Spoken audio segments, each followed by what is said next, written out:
पहले वो जरा क्लिप देखिए, छोटा सा क्लिप है, फिर आपकी इनसे मुलाकात कराएंगे और गुफ्तगू करेंगे।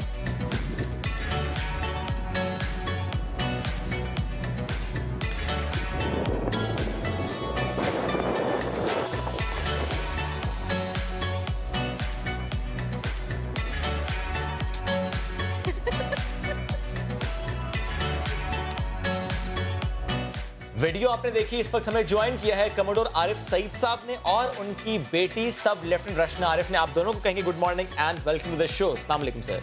वालेकुम सलाम। कैसे हैं सर? अल्हम्दुलिल्लाह। रशना आप कैसी हैं? ठीक ठाक अल्हम्दुलिल्लाह। ये सोचा था वो जो एक क्लिप बन रहा है और बनाया जा रहा है उसके बाद इतना वायरल हो जाएगा? बिल्कुल नहीं, मैं तो एक तो ये तो प्राइवेट वीडियो थी तो सोचा नहीं था कि मतलब ये कहीं से इस तरह वायरल होगा और इतने पॉजिटिव फीडबैक इस पे आएगा, ये वहम गुमान में भी नहीं था। अच्छा रशना, वो वीडियो बना कौन रहा है? वो मेरी मदर बना रही थी। क्या तरक्की के पीछे हाथ है अब्बा का, कैमरे के पीछे हाथ है अम्मा का?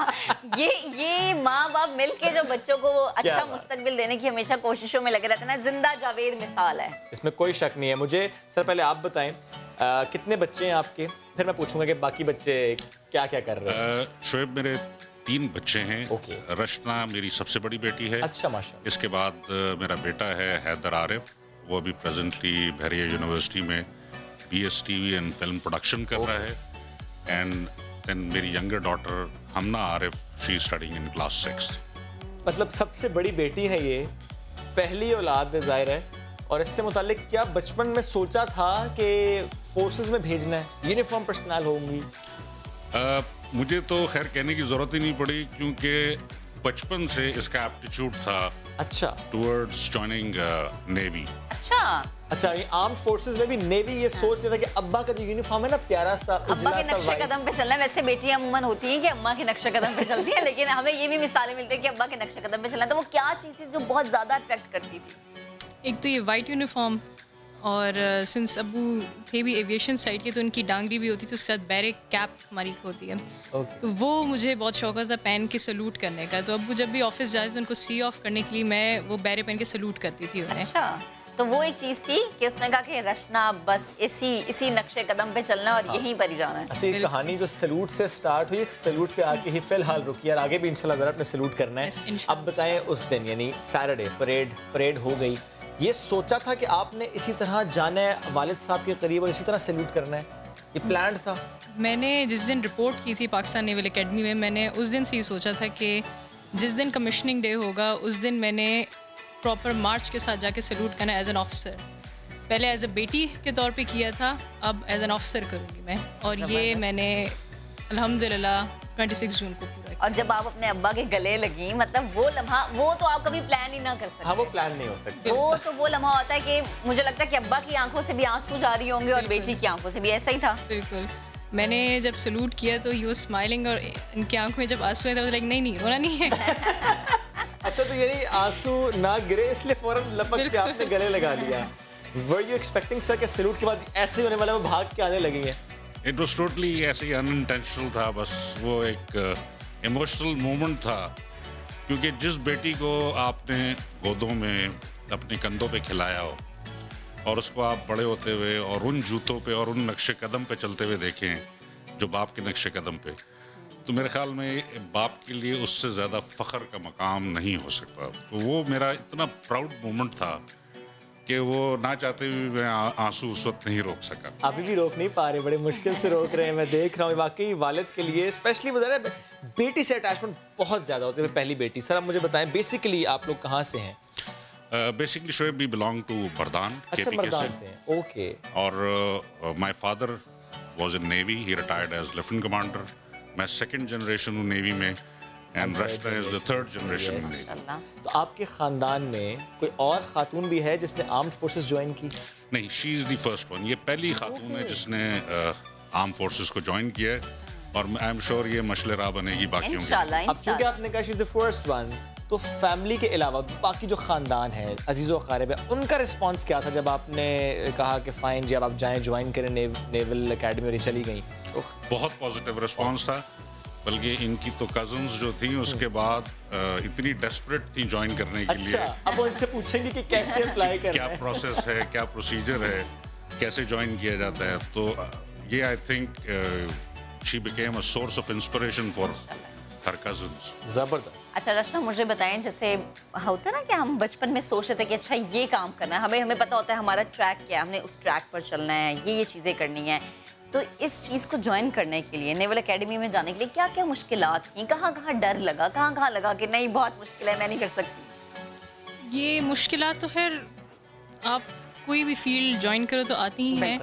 And even Pakistan naval academy joining के बाद भी मुश्किलात काफ़ी थी शुरू में मेरे लिए, कि मुझे समझ नहीं आई थी कि इसको मैं आगे कर पाऊँगी नहीं। बट मेरे लिए सोर्स ऑफ मोटिवेशन ही यही रहा कि मैंने फादर के सामने ऐसे नहीं जाना। मैंने यूनिफॉर्म में सैल्यूट अगर मैंने बचपन से अगर करती हुई आई हूँ तो अब मैंने करना है ऑफिशियली। तो वो एक मोटिवेशन को ले कि मैं आज इधर के साथ शाना बशाना। क्या आज आप हमारे प्रोग्राम की जीनत भी बन गए हैं। अच्छा, मुझे ये बताएं कि कितने कितने दिन घर वालों से दूर रहीं, क्योंकि मैंने तो अक्सर ये सुना कि मोबाइल फोन्स नहीं यूज़ करने देते, ये भी थोड़ी रिस्ट्रिक्शन होती है ना, सब काम कम होता है। हम लोग 6 मंथ्स तक हमारी ट्रेनिंग थी, जिसकी वजह से कोविड की वजह से हमारी वो गेस्ट से मिलना भी मना था। तो बिल्कुल कम्प्लीटली हम ट्रेनिंग की वजह से बंद। इन 6 महीनों में मुलाकात कितनी बार हुई? एक दफ़ा ही हुई थी टोटल। वो भी पेरेंट्स आए थे मिलने, आप नहीं जा सकती? नहीं, वो तो फिर चंद घंटों में मुहीत होगी ना। हाँ, मुलाकात कितनी तवील थी? 1.5 hour। That's it। और कॉल पे बात भी बड़ी रिस्ट्रिक्टेड? यस, वीकेंड पे रिस्ट्रिक्टेड टाइम पे हमारी सिर्फ बात होती है। इन टोटल 6 महीनों में जो ट्रेनिंग है, मुलाकात सिर्फ एक हो रही है, 1.5 घंटे की हो रही है। उस 1.5 घंटे में तो होता है, बातें बहुत ज़्यादा होती है, करने को ज़रा वक्त कम है। तो वो ज़रा रिकॉल करें उस मीटिंग को। वो भी सेम जो कमिश्निंग डे को हुआ कि अब्बू ने यूनिफॉर्म में जब देखा तो फिर वो हैप्पी टीयर्स गए।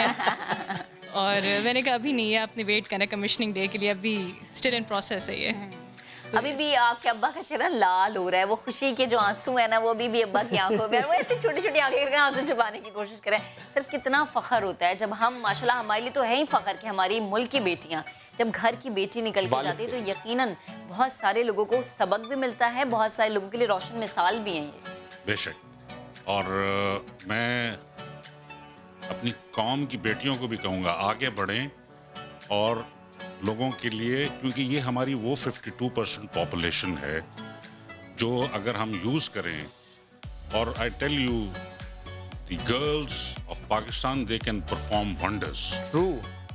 सो मैं अपनी बच्चियों को, मुल्क की बच्चियों को कहूँगा कि प्लीज़ कम एंड जॉइन, और हर महकमे में इर्रेस्पेक्टिव कि वो कौन सा फील्ड है उसमें आगे बढ़े, वो हर चैलेंज को एक्सेप्ट कर सकती हैं। आपने तो कहा बेटियों को, मैं मुखातिब करता हूँ वालिद को कि वो करें जो आरिफ साहब ने किया है। सपोर्ट इस तरीके से कीजिए अपनी बेटियों को कि वो भी उसी तरह यूनिफॉर्म पहन के कौम का सर फ़ख्र से बुलंद कर सके। क्योंकि हम अक्सर ये देखते हैं जनरली, जब एक टफ फील्ड की बात हो, चैलेंजिंग फील्ड की बात हो, तो लड़कियों को हम थोड़ा सा कहते हैं नहीं नहीं तुम ना करो, तुम बैठ जाओ। वैसे आपकी वाइफ ने, रचना की वालिदा ने भी इसी तरह सपोर्ट किया है। वो नहीं नहीं आरिफ साहब, एक मेरी पहली बेटी है, आप कहाँ भेज रहे हैं इसको फोर्सेस में, बिठाएं घर इसको। अच्छा, अल्हम्दुलिल्लाह इस मामले में मैं बहुत खुशनसीब था।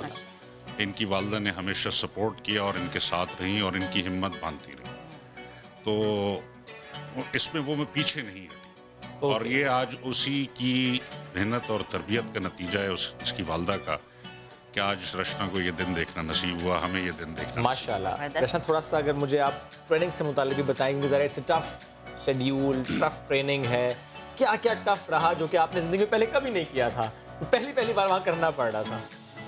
सबसे मेरे लिए जो मुश्किल रहा वो था भागना। वो मेरे लिए उसकी वजह से काफ़ी टफ रहा। बट अल्हम्दुलिल्लाह जैसे मुश्किलात के बाद आती ही आसानियाँ हैं, तो उधर हमारी जो पूरी रूटीन यही फ़िज़िकल और मेंटल लर्निंग थी कि फ़िज़िकल के साथ साथ आपको मेंटल लर्निंग भी इस तरह सिखाते थे कि मतलब जिस तरह हमारी क्रॉस कंट्रीज़ होती थी, हम लोग 7 किलोमीटर्स हमारी रनिंग होती थी।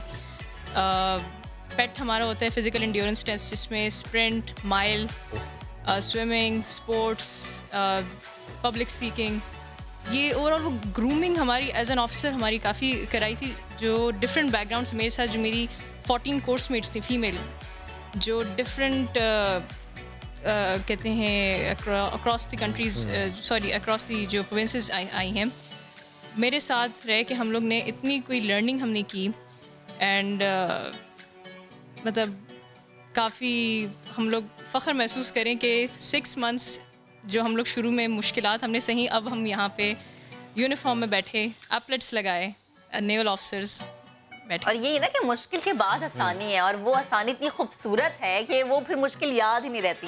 अच्छा, जब वो 6 महीने का अरसा कि घर वालों से नहीं मिली और ट्रेनिंग थी, सबसे ज़्यादा क्या चीज़ घर की याद आती थी? अम्मी के खाना और नींद। नींद। यहाँ कितने घंटे की नींद होती है? यहाँ मुश्किल से हमें 4 to 5 आवर्स की। आपको टफ बना रहे हैं? टफ के इसी, क्योंकि हमारी आगे फिर ट्रेनिंग भी इसी तरह काम आती है कि जो ऑफिशियल ड्यूटीज़ होंगी आपको कभी भी किसी वक्त बुलाया जा सकता है, तो you have to be very prepared for it.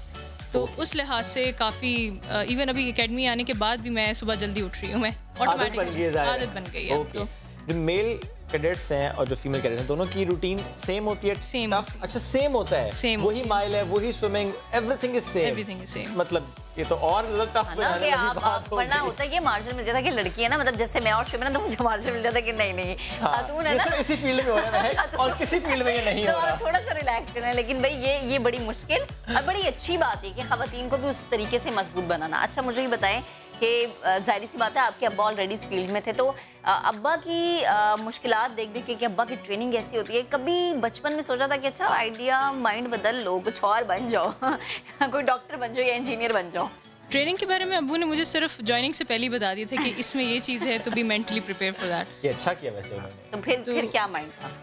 फिर मैंने कहा कि यही होगा कि क्योंकि मेरी बचपन से यही आदत थी कि जब तक मैं खुद एक्सपीरियंस ना करूं तो मैं किसी की बात नहीं सुनती।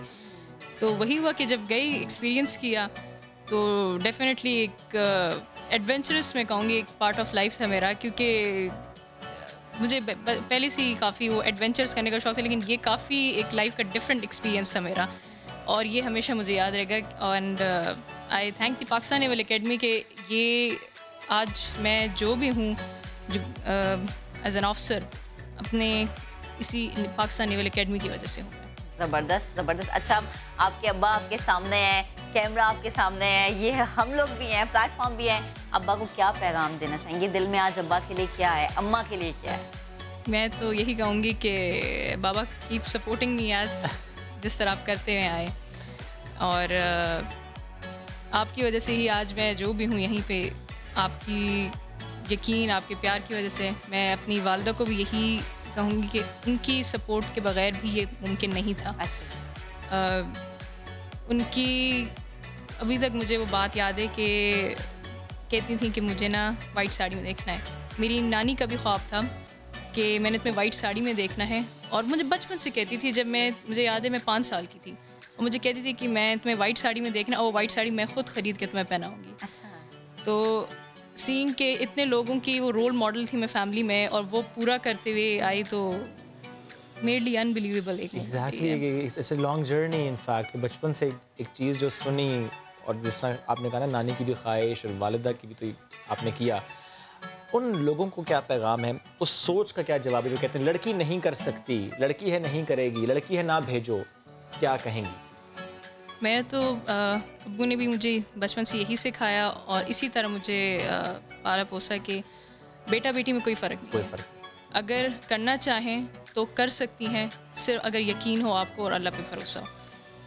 लड़कियां किसी से भी कम नहीं है, सिर्फ एक सपोर्ट की ज़रूरत है जो कि मुझे मेरे माँ बाप से मिली, और यही मैं बाकी लड़कियों को भी कहूँगी कि चाहे वो एज हाउस वाइफ्स हों या वो किसी भी फील्ड में काम करती हों, आप you doing a great job, and not मतलब कि जिस तरह ये पूरे नेशन में मेरे पे फ़ख्र करी, इस तरह I am proud of them, चाहे वो एज अ हाउस वाइफ हो या वो किसी फील्ड में काम करते हो। We women are proud of our the female populations. आपकी ये बातें सुन के मैं सिर्फ एक दुआ कर रहा हूँ, एक ख्वाहिश कर रहा हूँ कि कभी ऐसा हो कि मैं यहाँ बैठा हूँ और यहाँ मेरी बेटी मेरे यहाँ बैठी। इंशाल्लाह। और मैं इंटरव्यू ले रही होंगी। हाँ जी श्वेब, आप मुझे बताएं। थोड़े से बाल वाइट हो जाएंगे। सर, मैंने अभी देखा आपकी आंखों में आंसू आते हैं, थोड़ा सा जल्दी साफ के लिए। बाप किसी के आगे कमज़ोर नहीं होता, सिर्फ अपने बच्चों के आगे, स्पेशली अपनी बेटियों के आगे कमज़ोर हो जाता है। मैं चाहती हूँ उन तमाम वालिद जो कि हमें देख रहे हैं, उन्हें आप एक मैसेज दें, क्योंकि मैंने अक्सर ये देखा है कि अगर बच्चियां कुछ करना चाह रही होती है ना, माँ भी सपोर्ट कर लेती है, लेकिन बाप या फिर स्पेशली भाई रोक देते हैं कि नहीं नहीं ठीक है, बस इतना पढ़ लिया, ख़ानदान में कोई आगे नहीं गया। मैं चाहती हूँ जितने वालिद हजरात मुझे देख रहे हैं ना, आपकी ज़ुबान से उनके लिए कोई खूबसूरत सा मैसेज है। मैं वालिदैन से, स्पेशली वालिद से, जो इनको एडवाइस करूँगा, हमारी बच्चियाँ किसी से कम नहीं। बेशक। और आज मैं आपको कह सकता हूँ फ़ख्र से इस बात पे कि हमारे मुल्क में बच्चियाँ मर्दों के शाना बशाना चल रही हैं और मुख्तलिफ फील्ड्स में प्रूफ कर रही हैं। तो मैं अपने वालिदैन को मशवरा दूंगा, प्लीज़ अपनी बेटियों पे भरोसा करें और उनके साथ खड़े हों और उनको हिम्मत दें टू कम अप और इस मुल्क का नाम रोशन करें। आई एम श्योर सर आप बहुत एक्सप्रेसिव रहे होंगे, फिर भी बेटी को इतना कॉन्फिडेंट देख के इस यूनिफॉर्म में, स्पेशली जब से पासिंग आउट हुई है, कोई ऐसी फीलिंग है जो आप चाह रहे हो कि अब कहें बेटी को और आपने अभी तक ना कही हो?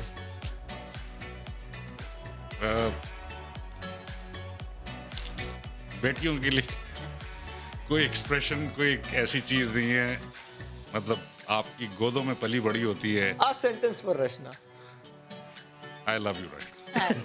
Thank you very much. माशाल्लाह माशाल्लाह। और आज ये जो बाप और बेटी का खूबसूरत रिश्ता और खूबसूरत मिसाल, हम हमेशा बात करते हैं कामयाब औरत, कामयाब औरत, कामयाब औरत। तो एक कामयाब औरत के पीछे ऐसे माँ बाप का हाथ होता है जो समझते हैं कि बेटी सब कुछ कर सकती है। मैं हूँ, मुझसे मैं जितनी भी ख़वातीन जिस मर्जी फील्ड में वो काम कर रही है, वो नेवी है, एयरफोर्स है या मिलिट्री है या किसी भी कोई भी फील्ड है, अगर हम कामयाब हैं तो सिर्फ इस वजह से कि हमारे माँ बाप का यकीन और उनकी सपोर्ट हमें मिली है। बिल्कुल, नो डाउट जी। बहुत अच्छा लगा आप दोनों से मुलाकात करके, यूनिफॉर्म में देखकर, तो इतना खूबसूरत यूनिफॉर्म है।